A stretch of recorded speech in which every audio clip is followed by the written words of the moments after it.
कंस की मृत्यु के पश्चात मथुरा की हवाओं में अजीब सी शांति थी, जैसे वर्षों से जमी हुई पीड़ा को किसी ने धीरे से धो दिया हो। परंतु यह शांति केवल ऊपर से थी।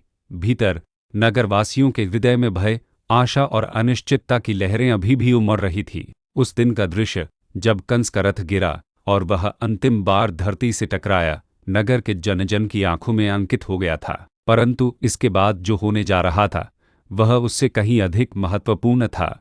यह समय था मथुरा को फिर से धर्म की ओर लौटाने का, अन्याय की जड़ों को उखाड़ फेंकने का और उस शासन को पुनः प्रतिष्ठित करने का जो वर्षों पहले कंस ने उखाड़ फेंका था। मथुरा की कारागार में गहन अंधकार के बीच दो वृद्ध किंतु तेजस्वी नेत्रों वाले व्यक्ति व एक कोमल थकी हुई स्त्री वर्षों से बंदी थीं, वसुदेव और देवकी। उनका चेहरा झुर्रियों से भर गया था। शरीर में वह शक्ति नहीं थी जो पहले हुआ करती थी, परंतु उनका हृदय अब भी उसी मातृत्व और पितृत्व की लौ से जल रहा था। अचानक कारागार के द्वार पर हलचल हुई। प्रहरी दौड़ते हुए भीतर आया और कंपित स्वर में बोला, राजमाता देवकी, राजपिता वसुदेव, कोई आपको देखने आया है।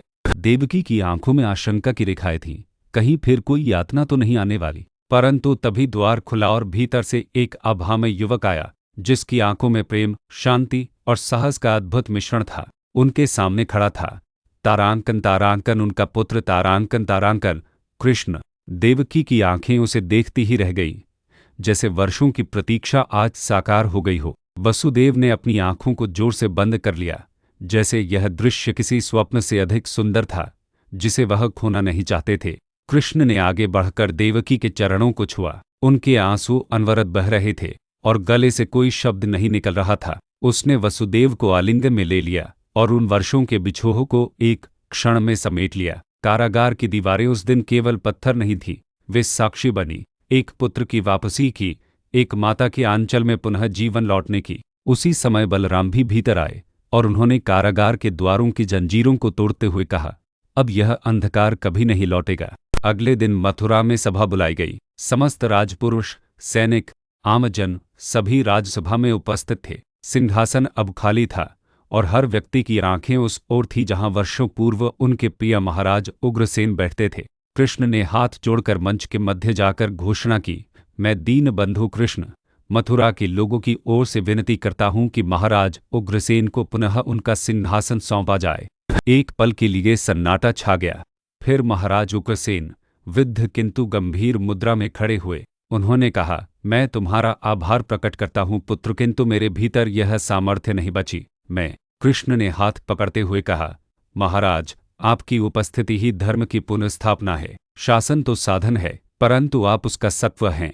उग्रसेन ने सिंहासन स्वीकार किया और पूरी सभा धर्म की जय हो, कृष्ण की जय हो, उग्रसेन महाराज की जय हो के घोष से गूंज उठी। इसके पश्चात कृष्ण ने नगर का भ्रमण किया। गलियों में छोटे छोटे बच्चे उनके पीछे दौड़ते, वृद्ध उन्हें आशीर्वाद देते और महिलाएं उनकी आरती करती। जहां जहां वह जाते, फूल बरसाए जाते, दीप जलते।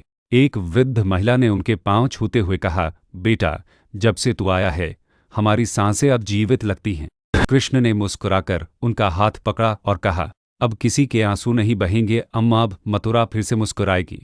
उन्होंने नगर के कोनों कोनों में जाकर उन लोगों को सम्मानित किया जो वर्षों से कंस के शासन के विरुद्ध खड़े रहे, सिपाही, शिक्षकों, ग्रामीणों, गोपों और गोपिकाओं को। एक रात्रि जब पूरा मथुरा दियों से जगमग कर रहा था, कृष्ण ने अपनी मां देवकी से कहा, मां क्या अब तुम मुझे अपनी गोद में सुलाओगी? देवकी की आंखों में आंसू थे, परंतु इस बार वे आंसू पीड़ा के नहीं, पूर्णता के थे। कृष्ण उनके गोद में सिर रख कर लेट गए, जैसे वर्षों का अधूरापन उस एक पल में पूर्ण हो गया हो। यद्यपि कंस अब नहीं था, परंतु उसके भय की छाया अब भी मथुरा में छुपी हुई थी। कृष्ण जानते थे, केवल एक अत्याचारी को हटाना पर्याप्त नहीं, जब तक भय को मिटाया न जाए। इसलिए उन्होंने लोगों को शिक्षा दी, धर्म की शक्ति केवल अस्त्रों में नहीं, संयम और प्रेम में है। उन्होंने विद्यालयों की स्थापना करवाई, नारी सुरक्षा के लिए नियम बनाए और व्यापारियों से मिलकर मथुरा को पुनः समृद्ध करने का संकल्प लिया। मथुरा अब केवल कृष्ण का नगर नहीं था, वह प्रत्येक उस व्यक्ति का नगर था जो प्रेम, न्याय और धर्म में विश्वास रखता था। और यहीं से प्रारंभ हुआ कृष्ण का वह नया अध्याय, जहां वह केवल ग्वाला या योद्धा नहीं थे, वे अब तारांकन तारांकन, धर्म का संवाहक तारांकन तारांकन, तारांकन तारांकन राजधर्म का शिक्षक तारांकन तारांकन और तारांकन तारांकन प्रेम का मसीहा तारांकन तारांकन बन चुके थे। परंतु इसी शांति के बीच दूर कहीं द्वारका की भूमि उन्हें पुकार रही थी। यह यात्रा यही नहीं रुकेगी, अब कृष्ण को मथुरा से आगे की ओर बढ़ना था।